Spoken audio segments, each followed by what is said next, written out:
I'm not a huge chess expert or a professional player at all. I play chess very rarely, but every now and then my interest in chess sparks and then I jump into Chessmaster to play and improve my skills. Somehow, Chessmaster always interested me as a game. It is really fascinating to see how this game evolved from 1986, how many releases it had on many platforms. To fulfill my interest toward this game series, I had decided to gather a lot of information about how this game started, its journey, and how it evolved, and how it reached this peak and finished at its journey at the very top. Are you ready? Let's get started. Before Stockfish, before chess.com, before online puzzles, before YouTube chess lessons, there was one name that almost every computer chess player knew: Chessmaster.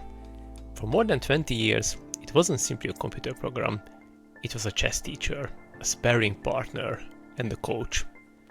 And for many people around the world, their very first opponent.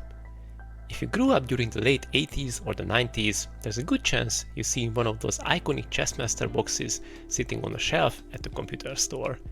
Maybe your parents bought it because they wanted something educational. Maybe you were already interested in chess. Or maybe, like many of us, you simply wanted to see if your computer could actually beat you. And oh boy, it did, spectacularly. Today, we are taking a journey through the complete history of one of the most successful chess software series ever created. From the simple DOS graphics to photorealistic 3D chessboards, from floppy disks to DVD-ROMs, this is the story of Chessmaster. To understand why Chessmaster became so successful, we first have to travel back to the early 1980s. Home computers were still relatively new. Machines like the Commodore 64, Apple II, and IBM PC were slowly finding their way into people's homes. Gaming itself looked completely different from what we know today. Most games consisted of simple sprites, basic sound effects, and very little storage space. Artificial intelligence was also in its infancy. Creating a computer that could play chess wasn't just about programming the rules, because the computer actually had to think. Every possible move had to be evaluated, and it needed to recognize dangerous positions, plan attacks, protect its king, calculate thousands of possible variations, all while running on hardware that today would seem unbelievably limited. Some of these computers had less memory than modern digital watch, way less. Yet, developers kept pushing forward. Computer chess quickly became one of the greatest showcases of artificial intelligence. If a machine could play chess, well, people believed it might one day solve much bigger problems. That made chess software incredibly exciting during the mid-80s. In 1986, a California software company called the Software Toolworks released a program simply called Chessmaster 2000. Despite its futuristic name, it arrived 14 years before the year 2000. At first glance, it looked fairly simple, as the graphics were clean but minimal. There were no animated chess pieces, there were no flashy introductions and cinematic music, and to be fair, computers back then was not really ready for high quality audio. Chessmaster 2000 was just a chessboard waiting for the player. But underneath that simple presentation was something impressive. A carefully programmed chess engine capable of challenging beginners and experienced players as well. The game was released for quite few platforms, from MS-DOS to Apple II, Commodore 64, Amiga, Atari ST, and Apple Macintosh. Even with its very first release, Chessmaster was designed to reach as many players as possible. Unlike many competitors that focused only on experts, Chessmaster welcomed complete beginners too. Players could select different skill levels depending on their experience. At the lower settings, the computer intentionally made mistakes. However, at higher settings, it became very difficult. For many home users in 1986, beating the strongest setting was a genuine achievement. Although estimating computer ratings from this era isn't entirely precise, the strongest levels roughly corresponded to an experienced club player, already far stronger than the average casual player. That alone helped Chessmaster stand out from many simple chess games available at the time. Even in these early years, Chessmaster wasn't content with simply letting you play, it also wanted to help you improve. There were quite few ways for this. You could request hints, study previous moves, experiment with different positions, and most importantly, play as many games as you wanted without worrying about finding another opponent. That might sound normal today, but back then it was a different world. If nobody in your family played chess, or somehow in your office you had some spare time for a quick chess match, your computer suddenly became your practice partner. It never got tired, it never complained, and it was always ready for another game. Only a couple of years later, Chessmaster 2100 has been released. Without rebuilding the whole software again, the software toolworks focused on refining what already worked. The chess engine became stronger, the opening knowledge expanded, while the computer evaluated positions more intelligently and interface received numerous improvements. Nowadays these changes might not seem dramatic, but in the late 80s, every improvement in a computer chess was significant. Processors were still slow, and memory was still extremely limited. Developers had to squeeze every bit of additional strength from the available hardware. Chessmaster 2100 proved that the series wasn't just a one-time success, it was evolving, and each new version pushed the computer chess a little further. While PC players were enjoying Chessmaster on their home computers, the series also began expanding beyond the desktop. Versions appeared on consoles and handheld systems, introducing the game to an even wider audience. These editions naturally couldn't include all of the advanced tech teaching tools found on computers. Limited hardware meant fewer options and simpler presentations, but they captured the most important part, the game of chess itself. For many children, these portable versions became the very first experience playing against the computer. Whether on the NES or later handhelds, Chessmaster proved that chess could be just as enjoyable on a television or in the palm of your hand. What is important, it wasn't trying to replace the PC editions, it was simply giving players another way to enjoy the world's oldest strategy game. Looking back today, it's easy to underestimate just how important Chessmaster was. It arrived during a period when computers were becoming household devices. Families wanted a software that was both educational and entertaining, and Chessmaster managed to be both. It was perfect because it appealed to complete beginners but also challenged experienced players as well. And perhaps because of the Chessmaster series grew alongside computer technology, each new generation of hardware made the series stronger. Without realizing it, the software toolworks had laid the foundation for what would become one of the longest running and most respected chess software franchises ever created. But the biggest leap was still ahead, because in the early 1990s, personal computers changed forever. VGA graphics arrived as CD-ROM drives became common. Sound cards also transformed the way software looked and sounded, and Chessmaster was about to evolve with them. By the early 1990s, personal computers had changed dramatically. VGA graphics were replacing the old EGA displays, and sound cards like the Sound Blaster were become common. Also, CD-ROM drives were beginning to appear in more and more PC cases. The games no longer had to rely on simple beeps and basic graphics. Because of this, developers suddenly had an entirely new playground to work with, and Chessmaster was ready to take full advantage of it. In 1991, the software toolworks released Chessmaster 3000, and compared to its predecessors, this wasn't just another update, it felt like an entirely new generation. The first thing players noticed was the presentation, as the simplistic graphics of the late 80s were gone. Instead, Chessmaster 3000 featured beautiful VGA artwork, colorful menus, and much more detailed chessboards. Back in those days, this looked incredibly modern. The interface also had been completely redesigned, everything became easier to access, and using a mouse made things much easier. The whole program invited you to explore rather than intimidating you with complicated options. One feature that immediately stood out was the different customization options. Instead of staring at the same board every game, players could choose from several beautifully designed chess sets. From classic wooden boards to tournament-style boards, marble pieces. Today it does not sound a big thing, but in 1991 this added a huge amount of personality as it made every game feel slightly different. Players could create an environment they actually enjoy looking at for hours. And considering how long a single chess game can last, it really mattered. Of course, beautiful graphics alone don't make a good chess program. Fortunately, the engine also received significant improvements as the AI evaluated positions more accurately. The opening knowledge expanded once again, the move calculation became deeper, and perhaps most importantly, players could fine-tune the difficulty much more precisely. Beginners could still enjoy relaxed games. Intermediate players finally found an opponent that challenged them. And experienced club players discovered that Chessmaster could now put up a serious challenge even for them. Depending on the selected settings, the strongest levels were estimated to be somewhere around the strength of a strong club player, making it a worthy practice partner for the vast majority of home users.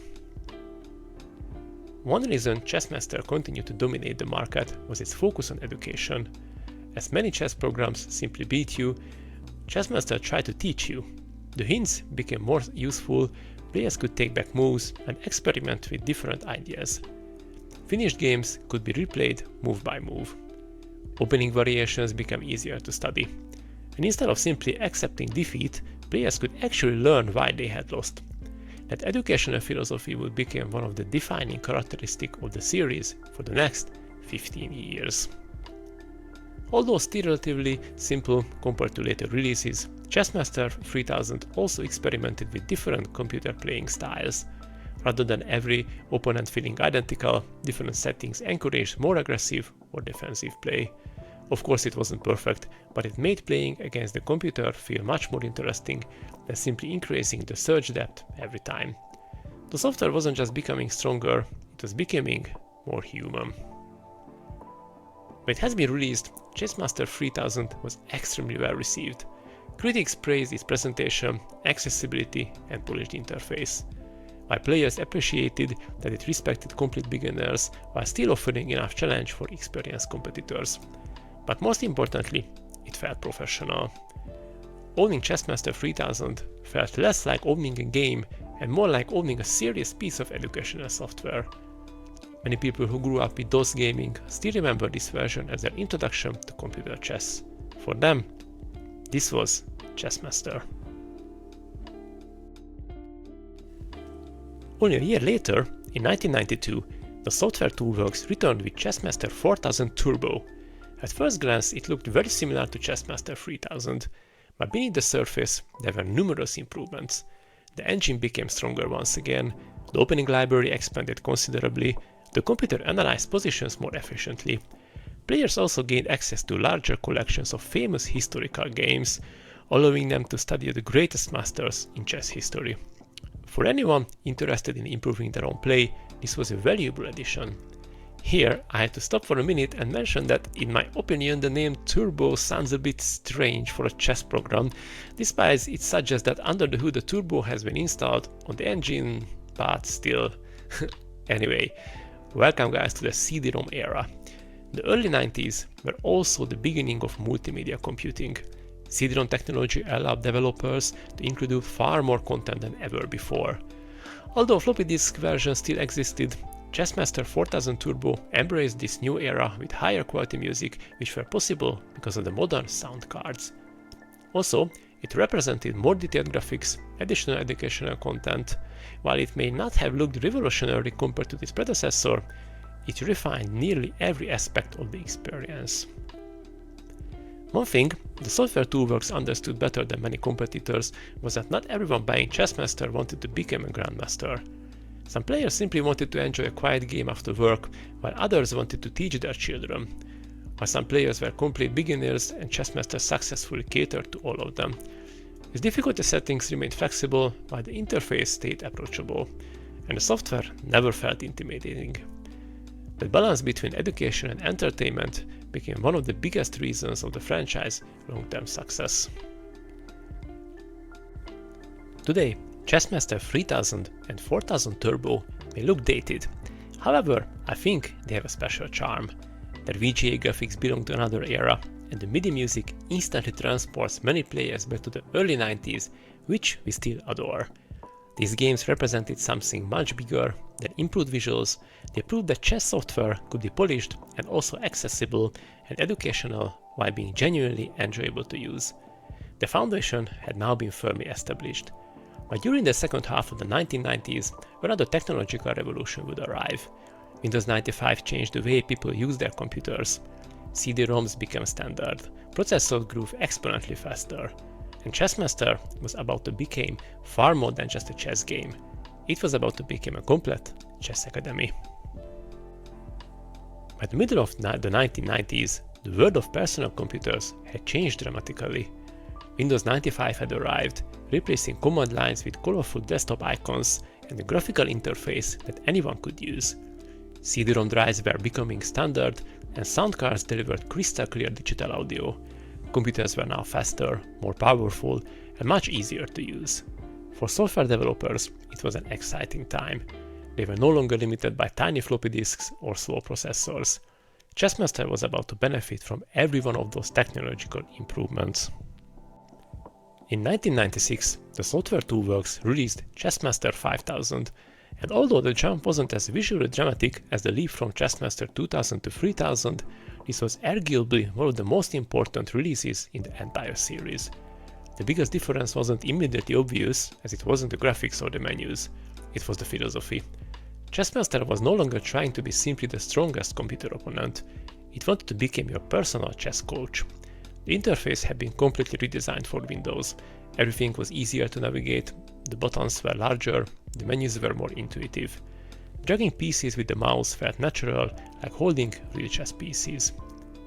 Chessmaster 5000 dramatically expanded the amount of content available to players. Instead of simply starting a game, users could now browse extensive opening libraries, study thousands of famous historical matches, replay legendary game moves by move. Also review mistakes, experiment with different opening variations. The software slowly transformed into a complete chess encyclopedia. For beginners, this was incredibly valuable, because instead of buying several chess books, much of that information was now included inside one single program, and learning on a computer was much more interesting than reading a book. This was also the period where Chessmaster became famous for its customization options. Players could choose from a wide variety of chessboards, different piece designs, various camera angles. Everything could be personalized. It might sound cosmetic, but spending hours studying chess became much more enjoyable when the software feels inviting. Many players remember spending almost as much time choosing their favorite board as actually playing on it. And yes, this was me. I had to admit that sometimes I spent so much time choosing a chess set that I could play a whole match while I was messing around in the menu.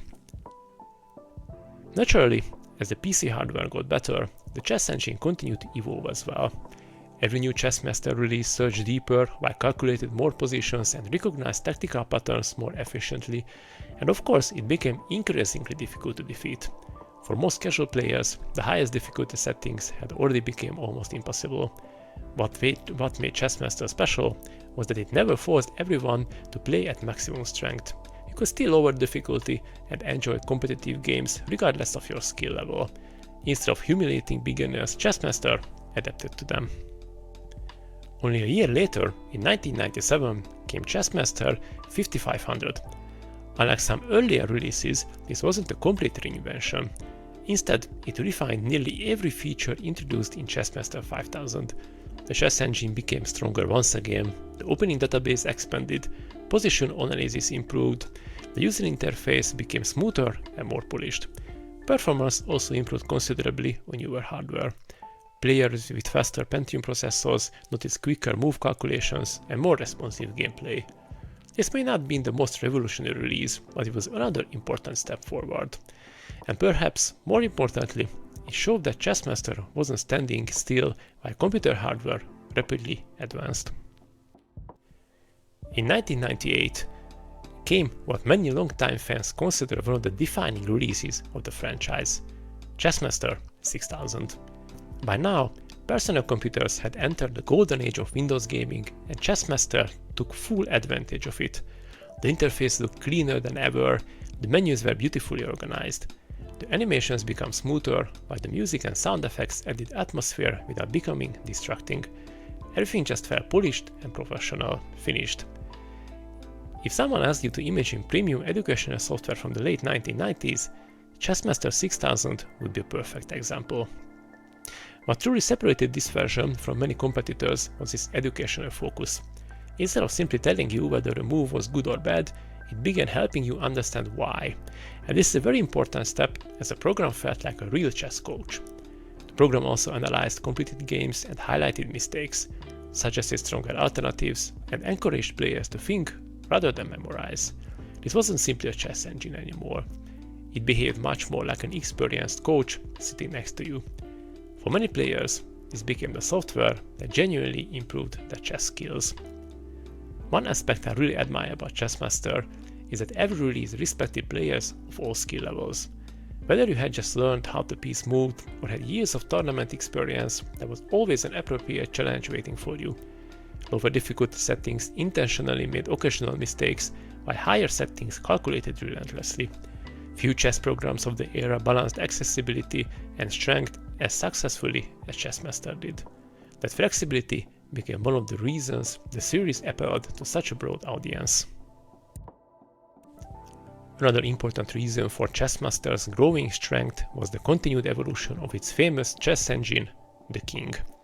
Originally developed by Dutch programmer Johan de Koning, the King was rapidly becoming one of the strongest commercial chess engines in the world. Unlike many competing engines that rely purely on brute force calculation, the King also focused heavily on positional understanding and evaluation. With every new Chessmaster release, the engine searched deeper, calculated faster, and played more human-like chess. By the late 1990s, defeating the highest difficulty settings had become a serious accomplishment for almost any amateur player. During this period, Chessmaster also continued expanding beyond home computers. The PlayStation received Chessmaster II, introducing the franchise to console owners who may never have played the PC editions. While naturally more streamlined due to the limitations of a controller and television interface, it retained the core experience that made the series popular. Players could still enjoy adjustable difficulty levels, computer analysis, and multiple chess sets from the comfort of their living room. Portable versions also continued appearing, keeping Chessmaster relevant across multiple platforms.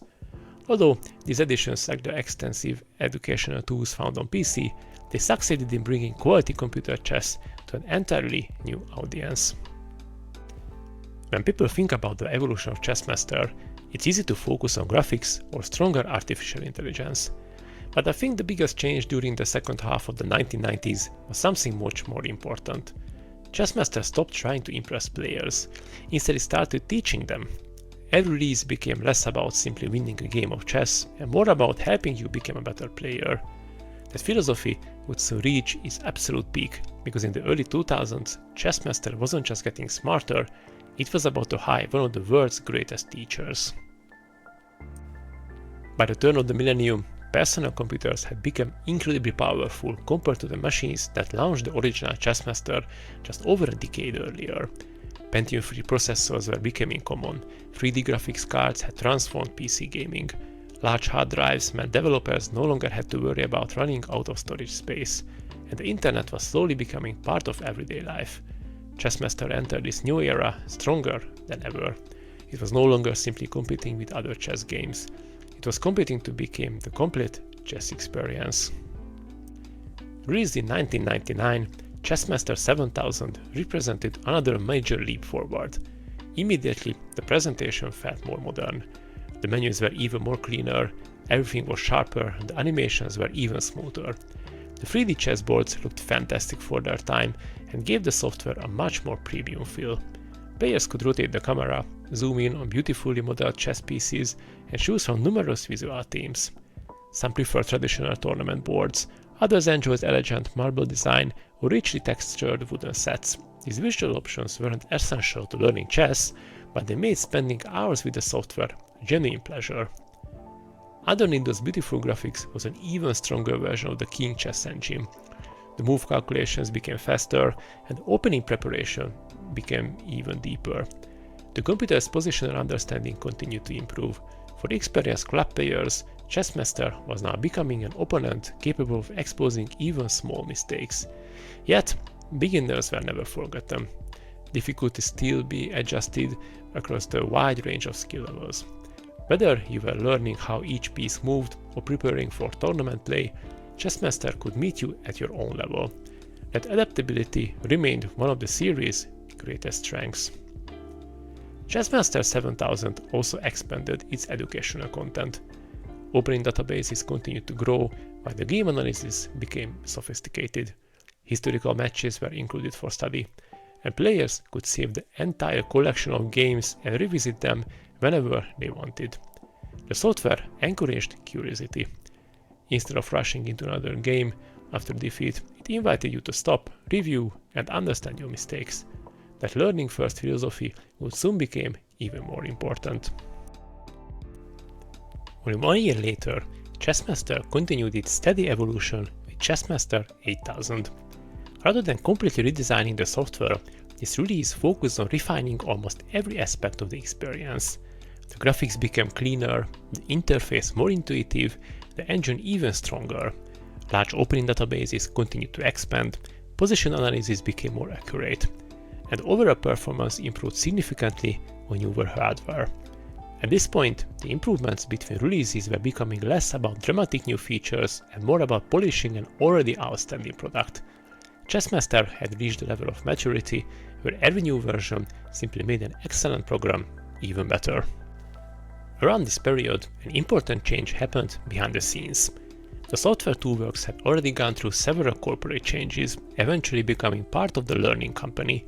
When Ubisoft acquired much of the Learning Company's entertainment catalog in 2001, Chessmaster became part of Ubisoft's growing portfolio. Fortunately for fans, Ubisoft understood the value of the franchise. Rather than reinventing it, they continued building upon everything that had made Chessmaster successful over the previous 15 years. The decision would prove to be the right one. In 2002 came Chessmaster 9000. Many longtime fans consider this to be one of the finest entries in the entire franchise, and it's easy to understand why. By now, almost every aspect of the software had reached an exceptional level of quality. The interface looked elegant, the navigation was effortless, the engine had become incredibly powerful, the educational tools were extensive. Everything worked together seamlessly. Nothing felt unnecessary, nothing felt unfinished. It was simply an outstanding piece of software. One feature that many players loved throughout the series reached its peak during this era: the customization. You weren't limited to a single chessboard. There were polished wooden tables, marble boards, tournament layouts, fantasy-inspired environments, different chess piece designs, classic Staunton sets, elegant metallic pieces, decorative artistic themes, camera angles could be adjusted, boards could be rotated, everything could be personalized. For a game where players often spend hours staring at 64 squares, those options mattered much more than they might first appear. Chessmaster 9000 also shipped with an enormous collection of historic material. Thousands of professional games, opening references, annotated examples, famous positions. Instead of purchasing expensive chess books, players suddenly had access to a vast digital library sitting right inside the program. For many enthusiasts, Chessmaster became more than software. It became the personal chess bookshelf. By this point, the King engine had become one of the strongest commercial chess engines available. Its playing strength approached and in many situations exceeded that of elite human grandmasters. For ordinary players, defeating the computer at its highest setting was becoming virtually impossible. Yet, once again, that wasn't really the point. The goal wasn't to prove you could beat the strongest engine. The goal was to find a difficult level that challenged you by helping you improve. Few chess programs balance those two objectives as successfully as Chessmaster. One thing that always separated Chessmaster from many competing chess engines was its personality. Programs like Fritz focused heavily on raw analytical strength. Chessmaster certainly became incredibly powerful as well, but I never forgot that most people buying the software weren't professional players. They wanted to learn, experiment, improve, and just enjoy the game. That educational philosophy remained at the heart of every new release. And soon, it would become even stronger. Because Ubisoft was about to bring one of the most respected teachers in modern chess into the series. If you ask many retro PC gamers which version of Chessmaster they remember most fondly, you often hear one of these names: the 7000, 8000, or the 9000. These were the versions that accompanied countless family computers during the early 2000s. they looked beautiful, and they played brilliantly, while they offered enough content to keep chess fans busy for years. But despite all those improvements, the best was still yet to come. The biggest addition, however, wasn't visual. It was the Chess Mentor. This became one of the defining features of the series. Rather than presenting chess as a collection of rules to memorize, Chess Mentor taught players how to think. Lessons covered every aspect of the game, from the opening principles throughout the tactical combinations, the positional play, the endgames, pawn structure, king safety to piece activity. Instead of simply reading pages of text, players actively solved positions and received immediate feedback. If you made a mistake, the program didn't simply tell you that your move was wrong, it explained why. The difference made learning feel natural. Many players still consider Chess Mentor one of the finest interactive chess teaching systems ever created. Another remarkable feature was the way Chessmaster analyzed your own games. After every match, the program could review your decisions. It pointed out tactical mistakes, your missed opportunities, and showed better alternatives. It wasn't interested in embarrassing you, it wanted to make you stronger. Playing against the computer felt less like taking an exam and more like sitting beside an experienced coach reviewing your game together. Of course, the engine itself continued evolving. The King was now an extraordinarily powerful chess engine. Depending on hardware and search settings, its playing strength approached to the level of elite Grandmasters, with estimates often placing it around the 2700 ELO mark or higher. For almost every club player on the planet, defeating the strongest settings consistently was simply unrealistic. But once again, that wasn't the real purpose. The software still offered dozens of difficulty levels. Whether you had been playing for 2 weeks or 20 years, Chessmaster could provide an appropriate challenge. The balance between accessibility and strength remained one of the defining qualities. By this point, Chessmaster had become much more than a chess game. Inside one package, you could find thousands of historical master games, massive opening libraries, interactive lessons, puzzle solving, game analysis, opening preparation, training exercises, custom tournaments, multiple computer personalities, and beautiful visual customization. Few chess programs offered such a complete experience, and perhaps even fewer presented it in such an approachable way. By 2004, Chessmaster had already spent almost 20 years teaching people how to play chess. So how do you improve one of the most complete chess programs on the market? Ubisoft's answer wasn't to reinvent it. Instead, they refined almost every aspect of the experience. The interface became cleaner and more modern. The graphics received another noticeable upgrade, with beautifully rendered 3D chessboards and highly detailed chess pieces that still look surprisingly elegant today. Players could choose between classic 2D boards for maximum clarity or immersive 3D environments with multiple camera angles, polished wooden tables, and decorative chess sets. It was a wonderful balance between functionality and presentation. Whether you preferred a serious tournament atmosphere or simply wanted a beautiful board to look at during a long evening game, Chessmaster had you covered. One of the biggest strengths of Chessmaster X Edition was the continued involvement of international master Josh Waitzkin. His Chess Mentor lessons became even larger and more comprehensive. Rather than simply teaching openings or tactical tricks, Josh focused on teaching players how to think. Every lesson encouraged understanding instead of memorization. You weren't just copying Grandmaster moves, you were learning the reasoning behind them. The educational philosophy remains one of the reasons many players still recommend Chessmaster today. Perhaps the most exciting addition in Chessmaster X Edition wasn't related to artificial intelligence at all. It was the ability to play real opponents online. Earlier versions of Chessmaster had offered limited multiplayer support, such as local hot seat games or direct modem and LAN connections, but these required another player and often some technical setup. Chessmaster X Edition took things much further. Through Ubisoft's online service, players could connect to the internet, find opponents from around the world, create matches, chat, and test their skills against real human players. Looking back today, this might sound completely ordinary, but in 2004 it was genuinely exciting. Instead of waiting for your local chess club to meet once a week, you could sit down at your computer on a rainy evening and within minutes be playing someone from another country. For many Chessmaster fans, this was their very first experience with online chess. It marked an important turning point for the series. Chessmaster was no longer just a program that played against you, it had become a gateway to a global chess community. But there was a catch. Ironically, online multiplayer also hinted at the future challenges the series would face. Dedicated online chess websites were beginning to appear. Broadband internet was becoming more common. Players were starting to expect constant updates, rankings, tournaments, and large online communities. But Ubisoft's service was excellent for its time. It couldn't compete forever with platforms built entirely around online chess. Without realizing it, Chessmaster had entered the race that would eventually be won by browser-based services like chess.com and later Lichess. Then, in 2007, Ubisoft released what would ultimately become the final major entry in the series, the Chessmaster Grandmaster Edition. Looking back today, many fans consider it as the definitive Chessmaster experience. Rather than introducing revolutionary new ideas, Grandmaster Edition polished nearly every feature that had been built over the previous 2 decades. The interface became even cleaner, the engine stronger, the listings more comprehensive, the database larger, the software simply felt complete. One particularly enjoyable addition was the inclusion of famous Grandmaster personalities. Players could challenge computer opponents modeled after different playing styles and historical figures.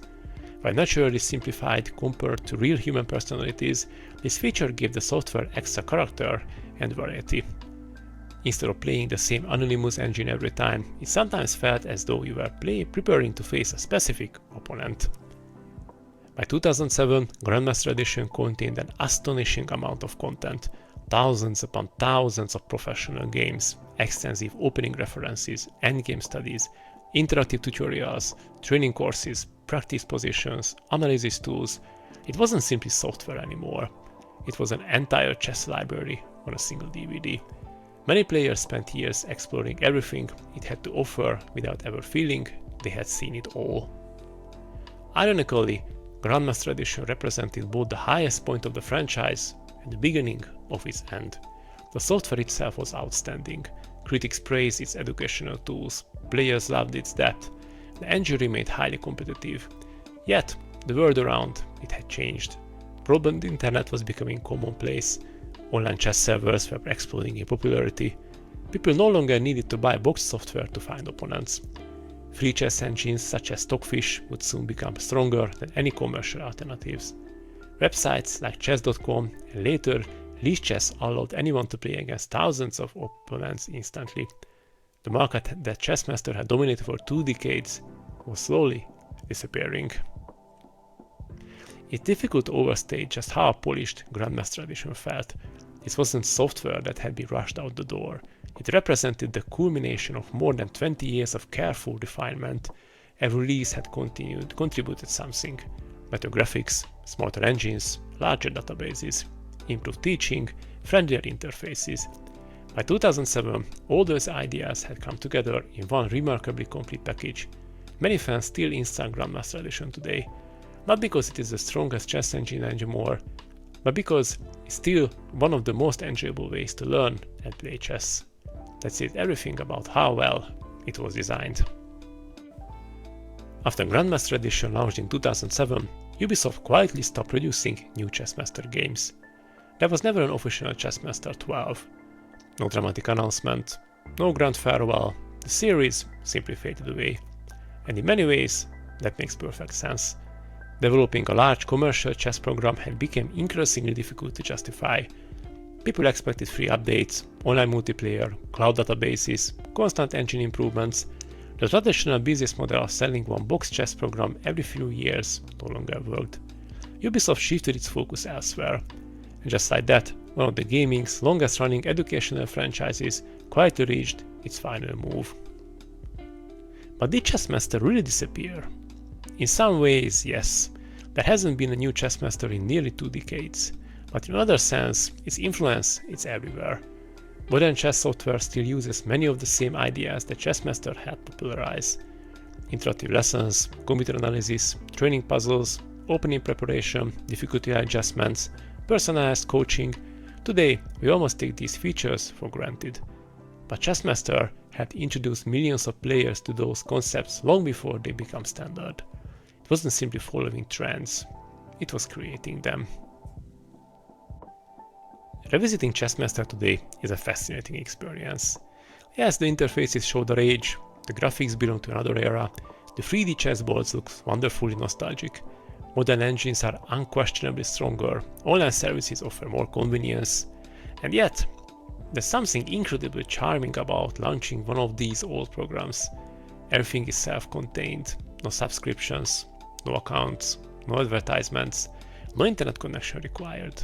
Just you, a chessboard, and an opponent patiently waiting for your first move. Sometimes, that's all you really need. I had to admit, researching this documentary made me appreciate Chessmaster even more than I already did. Growing up, I always thought of it simply as that chess game. But looking back now, I realize it was so much more. It respected beginners, it challenged experienced players, it encouraged learning instead of punishment. It celebrated the beauty of chess rather than simply trying to beat you. Very few educational programs managed to remain enjoyable decades after their release. And Chessmaster is one of them. For more than 20 years, Chessmaster accompanied generations of chess players. Some learned the rules with it, some prepared for tournaments, some simply enjoyed a quiet game after work. And others, like me, remembering installing it on a family computer and wondering if today might be finally the day we could beat the computer. Usually it wasn't, but somehow that only made us want to try again. Today, the strongest chess engines in the world are free. You can play anyone, anywhere, at any time, even on your phone. Objectively speaking, we never had it so good.